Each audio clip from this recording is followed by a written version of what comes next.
Mississippi. I grew up as a ranch hand on my grandparents' ranch. They had like 120 acres of farmland and ranch land and shit out there. So I grew up, planting crops, tending cattle, horses, cows, chickens, the whole shit. Okay, so Pig. We actually had wild boar that we caught ourselves and domesticated as well. so you're living that true American life, basically. Oh God, I hated it. I hated it so much. No, like there's so many people that are like, oh God, I want to grow up I want to like buy a ranch or like I want to like work on a farm and stuff. And I'm like, motherfuckers, when you find out what kind of back breaking ass labor that is, Yeah. come talk to me then. Yeah, dude, that shit ain't for everybody, bro. I live in Kansas, so No, God. that's pretty common over here, man. And I don't think people realize seriously what it's a commitment, bro. Yeah, no, I don't want any of it, man. Like I'm so done with that life. Like I physically couldn't do it anymore. Like I'm physically too fucked up to even work that kind of shit anymore anyway. So did you end up moving to a different spot, or do you stay in that area? You just kind of I moved around a lot. Like I stayed in that area probably until my mid-20s, give or take, off and on. But after my mid-20s, like I'm out. Like I was done. Like I was out of there. Okay.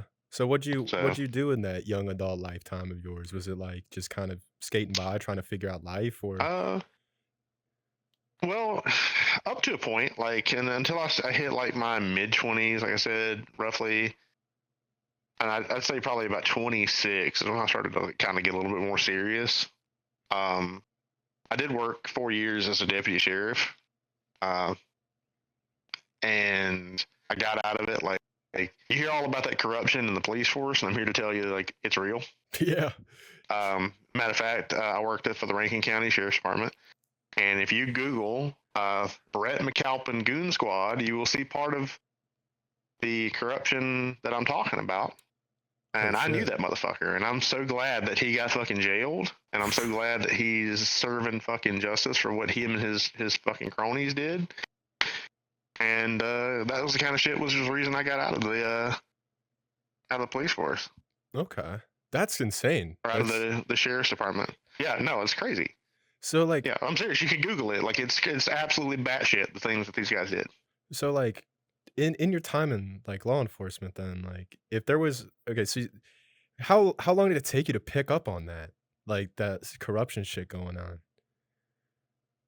I'd say I started to pick up on little bits and pieces of it about halfway into my law enforcement career, and I could tell that I was getting scouted to see if I was quote unquote one of the good old boys, kinda. And when it turned out that I wasn't one of the good old boys, and I wasn't going to like deal with that sort of shit, it became very clear that they were not going to advance me in my career path over it. Okay. Because if I can't, if I wasn't the kind of cop that was going to keep my mouth shut about police corruption, then I wasn't one of the boys, right? Yeah, that makes sense. Kind of thing. Yeah, they're like testing you in a way. It's kind of like Mm-hmm. that's crazy. So like, Yeah. so Yeah. like, did you just is that why is you quit? You quit doing law enforcement. So explain to me where you have the law enforcement and what made you transition into comedy. Do you do comedy? I would assume you do it in person at sets and stuff.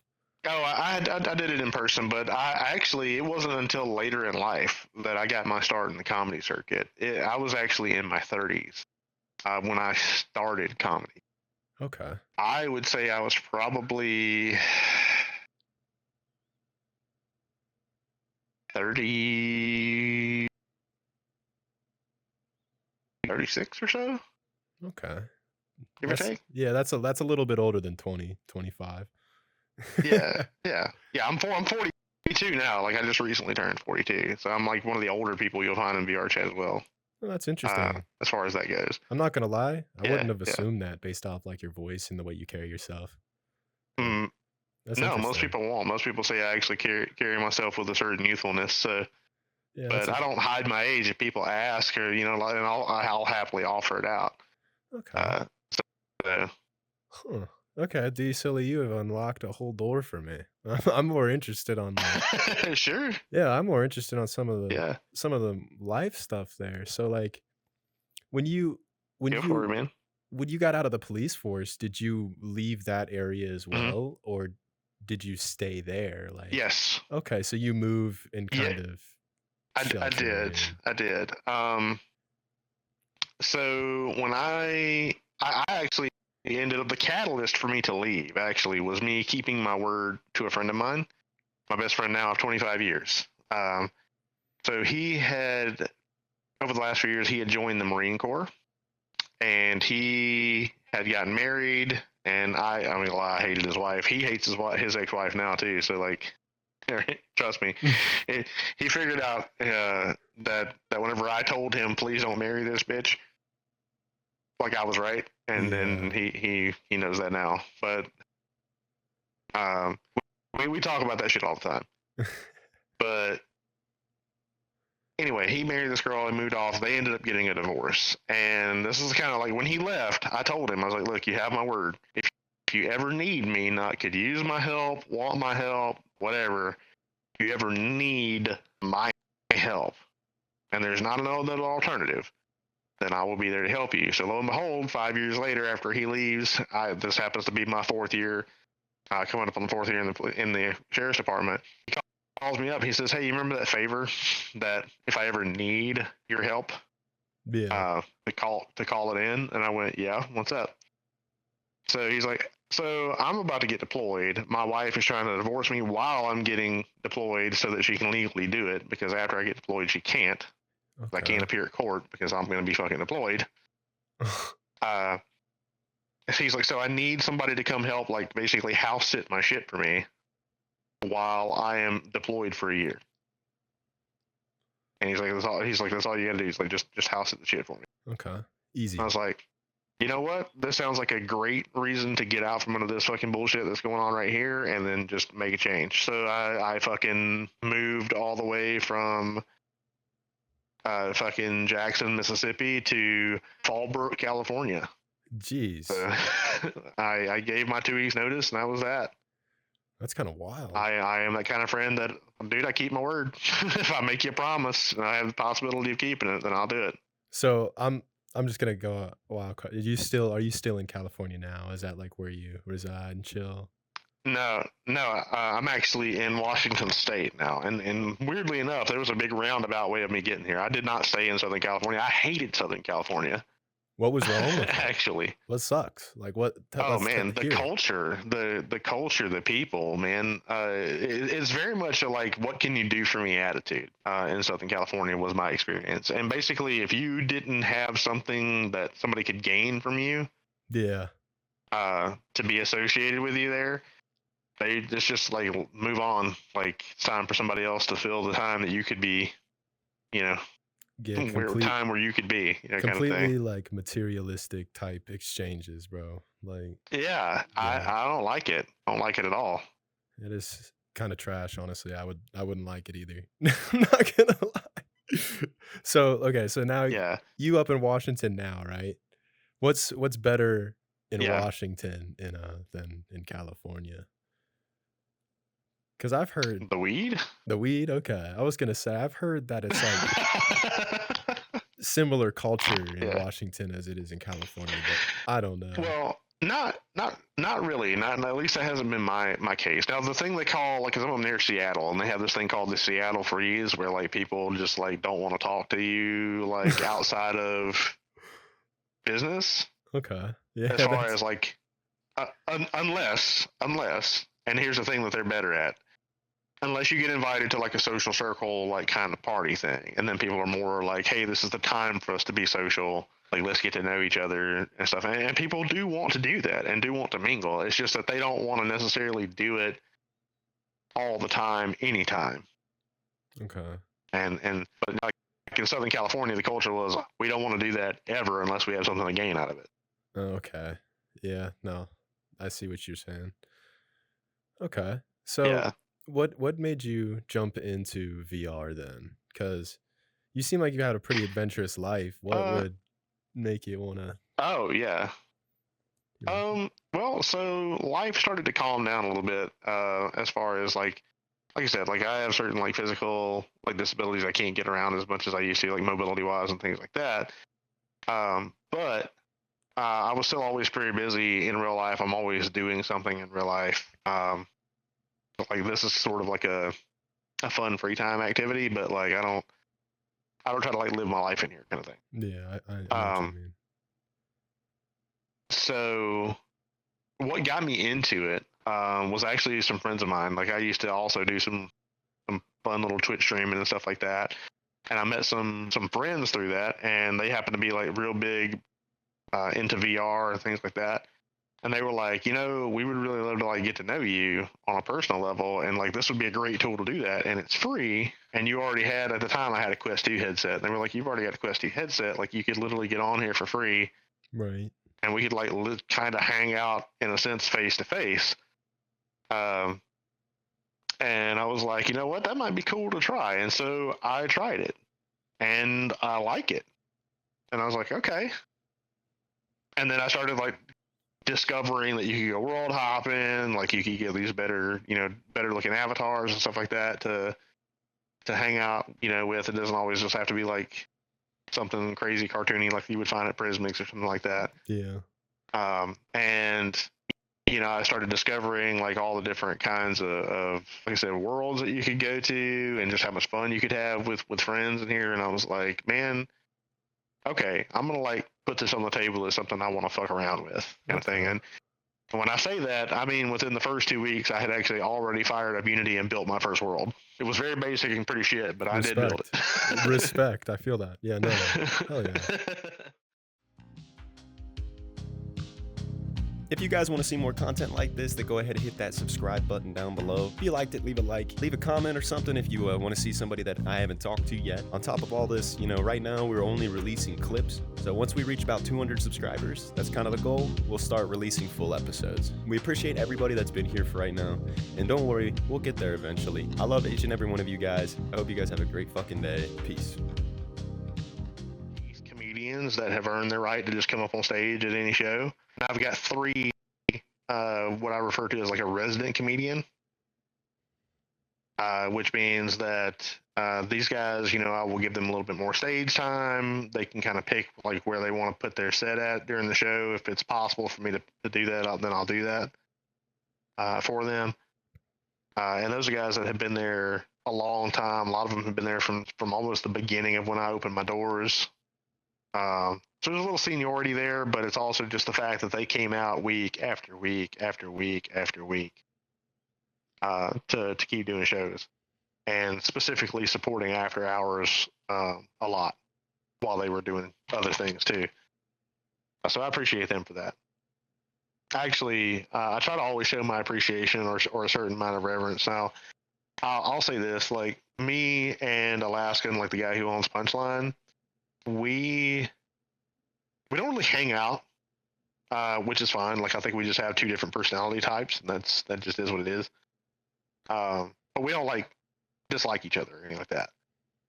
I have a picture of Alaskan in my comedy club, and that is to pay homage to the fact that he has been here so many years, longer than I have.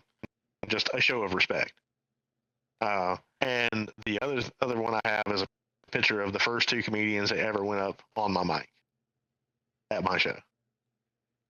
So, I have a picture of myself up there because, like, damn it, it's my club. I get to have a picture. So, Yeah, that makes sense. I mean, okay. That's a have you ever like thought about live streaming that kind of stuff, like the show itself, like recording it or something? absolutely.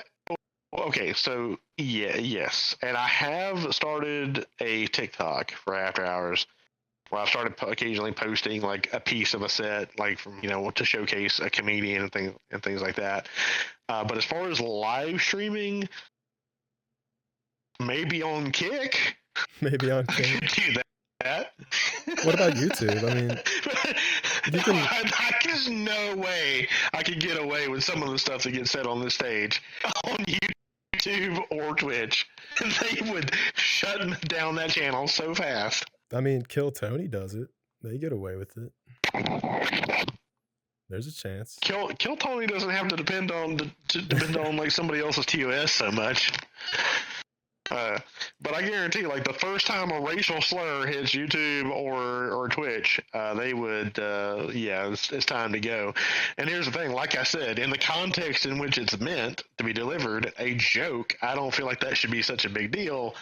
But we're not the PC police, right? Like, yeah. I mean, we can't help if somebody gets offended and starts mass reporting something. It's annoying having to censor things, but there is always depending on what you're doing. I mean, live streaming is different. To censor it live is a completely different thing than to like edit it out. Right. No, I was just wondering if you ever Right. thought of doing that, because people tend to be pretty different on the way. Have I thought about it? Sure. Did the Fallout survive very long? No.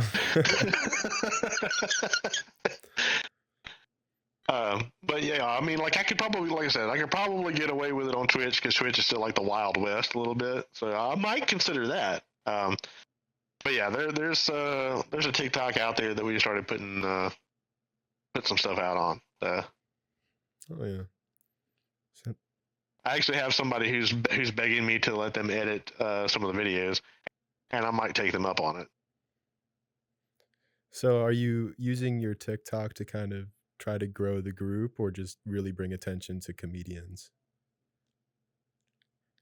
A little of both. I'm not gonna like say no to group growth. I mean, group growth is great. I mean, that's what you want. But at the same time, I try to make sure I'm naming which comedian it is that is doing those sets, to make sure that credit is given.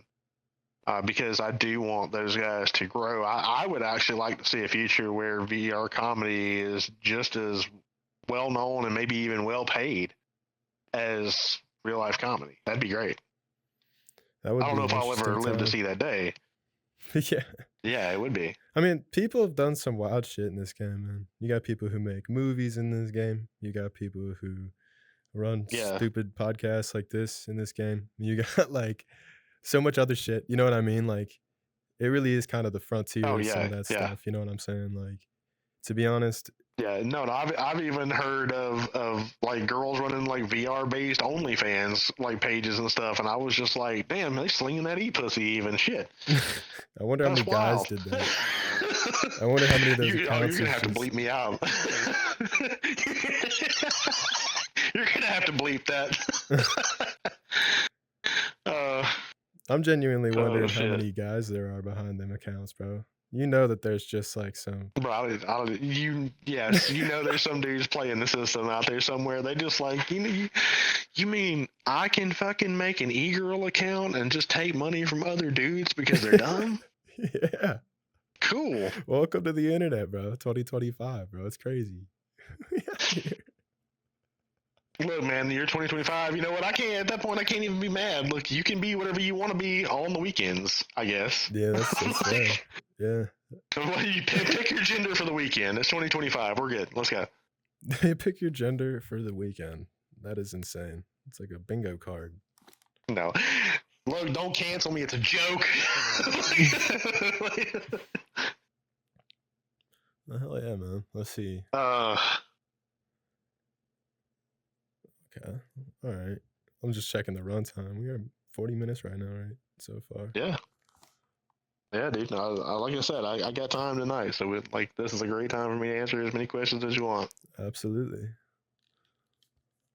I mean, we could circle back to that story if you want, the one that you were wanting to talk about. Which one? When you were talking about, it was right in between. It was right in between. It was I believe it was like one of your better sets. Oh, the offended Mike. I guess the offended Mike night, and then the craziest heckler ever. Yeah. Okay. Crazy heckler. Yes. That's. Yeah. Okay. Yes. Sorry. Okay. And now what made this the craziest heckler ever is it was another comedian at the time. Like, I don't know if this guy made it, like, or did any comedy, like, kept with it or anything, but at the time, he was there that night to perform. And this name of the show is called The Offended Mike Night. Okay. Now, Maki, if you went to a show called the fucking Offended Mike Night, what would you expect? I mean, it's kind of self-explanatory, G. Right. People So you're gonna throwing some expect heavy hitters. offensive. Yeah. Yeah, you're gonna expect offensive type material. Okay.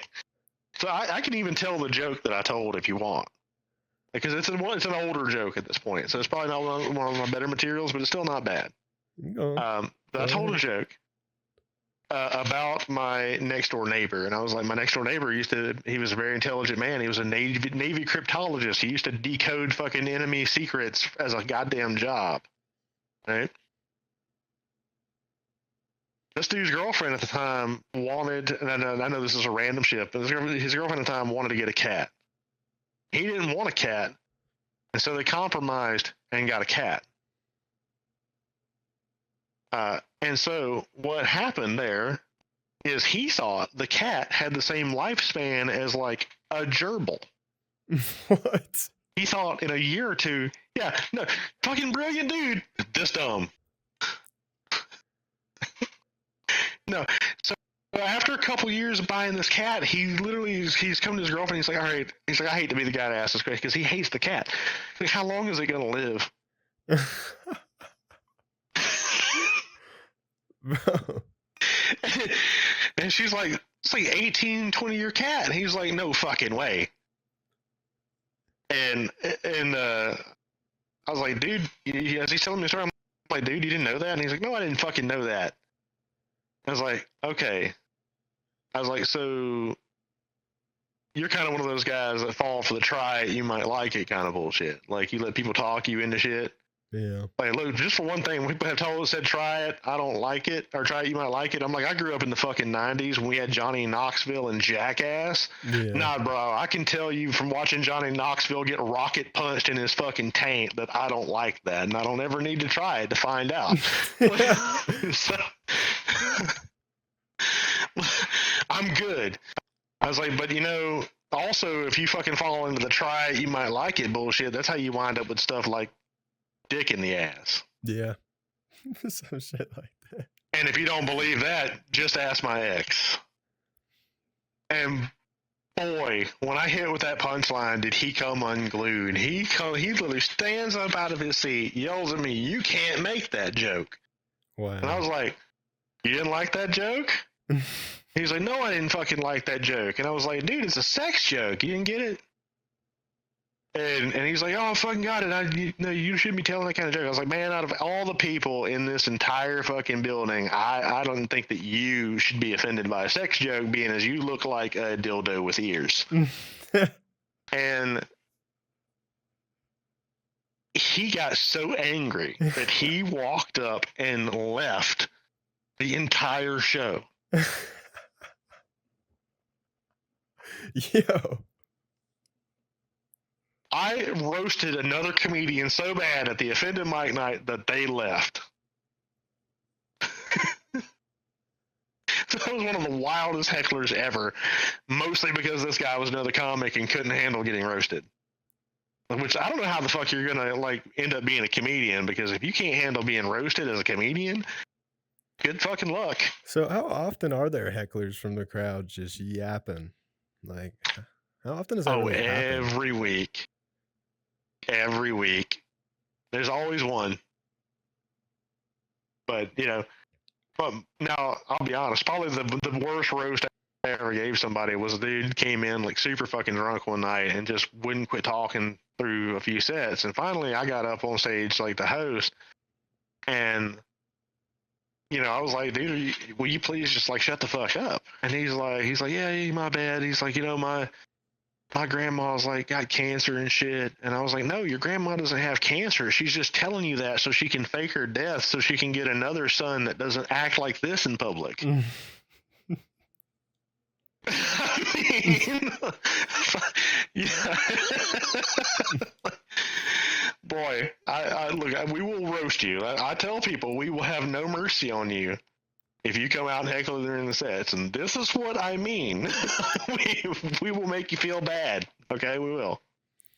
That I like that Don't aspect. Do you think that there's a difference between heckling in VR and the heckling in person? Because I think there is. No, because neither one of you will shut the fuck up. Yeah, that's fair. I feel like in VR it's like worse because they're like planted in your ear. Like, you know what I No. mean? Like they're just No, there. actually, out of the two, I would rather you heckle me in VR. Why is that? Why is that? Because one, I've got a fucking block button. That's fair. That's fair. And two, I've got a mute button where I just can't hear you anymore. And three, if it's my club, I don't have to hire a bouncer to fucking remove you. I can just kick you out of the instant. Like, but here's the thing, I do try to be fair. I always give people one warning if I think they're fucking up on something. Okay. Before I go to the kick action. How many? It's basically like me being polite. I'm gonna give you one. I would assume that your spot isn't really filled with trolls, like just coming in trying to mess with the show. Well, that's because there is occasionally a couple that will show up here and there. We're known enough that we get a couple, but they're very few and far between. And the fact that we run it as a group plus instance every week, where you either have to be in the group as a member or you have to know somebody to get invited there. Yeah. So sometimes that makes our crowds a little smaller than they could be, but at the same time, it's also a much more controlled environment. It polices itself a little bit that way. Yeah, you're right. You're right. The group maintains itself, holds itself forward. That's very true. So, like, if you say that's why I don't have to like run a lot of staff or anything like that. Like, as long as I'm there, a show can happen. So, how do you go about like trying to get new members? Do you really just do word of mouth, or like other than TikTok, right? Like, so there's a couple ways that we do that, and I have in the past, but I've run into some issues like doing this a few times here and there. But there's 2, maybe 3 ways tops I would do that. Now, one is word of mouth. Yes, so it's always going to be a way that you grow. Word of mouth. I mean, that's how you found us. Yeah. So it obviously works. So there is that, but then sometimes I will try to put on shows with other groups. Like if a new group is trying to come on the scene, and they come out to us and reach out and say, "Hey, will you help us like get us some entertainment going for this stuff?" Then we'll work with them and do that. And sometimes we'll get some new people in that way. If they like the show, they'll add me. They'll ask for a group invite, whatever. And there you go. And the other way is sometimes we will do collab events with other groups, which I have one that I'm working on, a 3-way group collab right now, to be an ongoing project every week. But I don't know, like we just got to get all the pieces in place and get a couple of the people that I would like to work with on this moving. I will do it as a 2-way collab if I have to, but I'd rather bring in another group to help them grow too, Yeah, I feel you. I've been on that same kind of train recently. Like, you just kind of move with people who are actually doing cool stuff here. You know what I mean? Might as well stick together. Yeah. That's just how I view it. Yeah, for sure. And it's interesting because, like, not a lot of people provide, I would say, very unique experiences in this game. And when you find other people who are doing very similar things that you're doing, it's always really fucking cool. Because, like, honestly, there could be another community. Like, that's what's wild about this. There could be a completely another community just like yours, just somewhere in the shadows. Mm-hmm. And then all it takes is one day you meet some dude at a public world. And well, I will say that there has been, I have seen another comedy group like come and go out of VR chat already, which was a little tragic, but I kind of figured it was going to happen that way just because of their setup. Like, I loved their vision, but I think they made one tragic mistake as far as VR chat comedy is concerned, here. And that was when they started out their business model, they did not do open mics. And I feel like you're not going to attract the attention of the comedy community in VR chat if you don't do open mics, because believe it or not, the community here really likes to support up and coming comedians. Yeah. And they really like to support the comedians that have already been established here that they know. Weirdly enough, we have a fan base. We have certain people that are fans of our material, as this type of performer, even in VR chat. And I'm fucking flattered that I have those kind of people. And I know all the other comedians. Well, it's actually funny. Like, I've seen a couple of comedians that have gotten some really big fans after a performance they did, and I've watched them just a lot of comedians are introverts. I'm a little bit of both. I could be introverted or extrovert, depending on where and what. And so obviously Thursday nights is one of my big, VR chat extroverted nights. But I've watched somebody get so uncomfortable having somebody like just come up and just praise a performance they gave, and just you can almost just watch these guys like clutch up. It's like watching a butthole pucker in real time because they're so uncomfortable getting compliments. Coupe at the lot, told him fuck 12, fuck SWAT, busting all the bells out the box.